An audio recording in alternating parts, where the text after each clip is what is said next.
வணக்கம், நான் உங்கள் தமிழரசன் தருமலிங்கம். இது நெடுஞ்சாலை எஃப்எம் 90.இன்ஃபினிட்டி வணங்கும் சொந்த கதை, சோக கதை, ஆனால் இது உங்கள் கதை.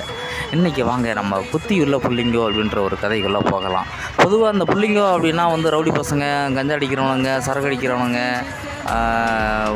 சுற்றி பசங்க கூட ஒன்றா சேர்ந்து சுற்றிட்டு இருக்கிறவனுங்க, அடித்தடி பண்ணக்கூடியவனுங்க எப்படின்ட்டு தான் நம்ம நினச்சிட்ருக்குறோம்.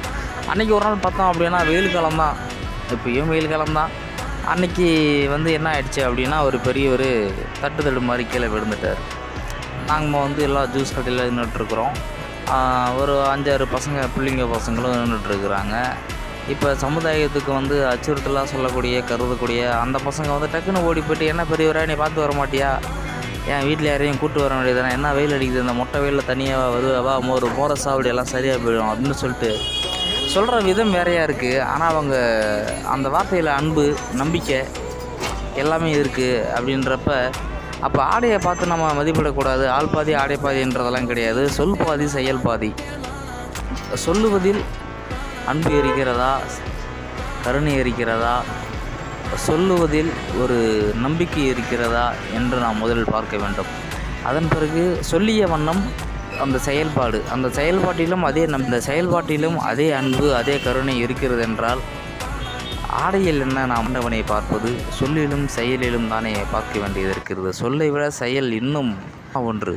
சொல் என்பது திருவள்ளுவரே சொல்லியிருக்கார் ஒரு குறளில், சொல்வதும் அறியவாம், சொல்லிய வண்ணம் செயல் அப்படின்னு. அப்போ நம்ம செயல்படணும் அப்படின்றத யார்கிட்ட இருந்து எப்போ வேண்டுமானாலும் கற்றுக்க தயாராக இருக்கணும் அப்படின்றத தான் அன்றைக்கி நாங்கள் உணர்ந்தோம்.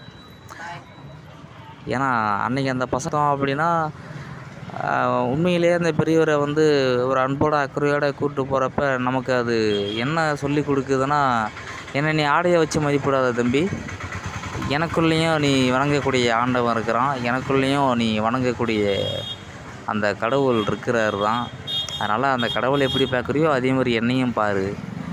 என்னையும் ஏன் நீ அவ்வளோ எள்ளி நகையாடி பார்க்கணும், கேவலமாக பார்க்கணும், ஏளனமாக பார்க்கணுன்னு அவங்க செயல் தான் நமக்கு அதை சுட்டி காட்டுச்சு. அதனால் நம்ம யாரையும் அப்படி ஒதுக்கி வைக்காமல் செயலை வைத்து, நீங்கள் செய்ய தவறு அப்படின்னு அதையும் அன்பு கலந்த ஒரு கண்டிப்போடு சொல்வது மிகச்சரியாக இருக்குன்னு நினைக்கிறேன். பாய், மீண்டும் நம்ம அடுத்த சொந்த கதை, சோக கதை, ஆனால் இது உங்கள் கதை அப்படின்ற நம்ம நெடுஞ்சாலை எஃப்எம் 90.இன்ஃபினிட்டியோட சீரியஸில் பார்க்கலாம்.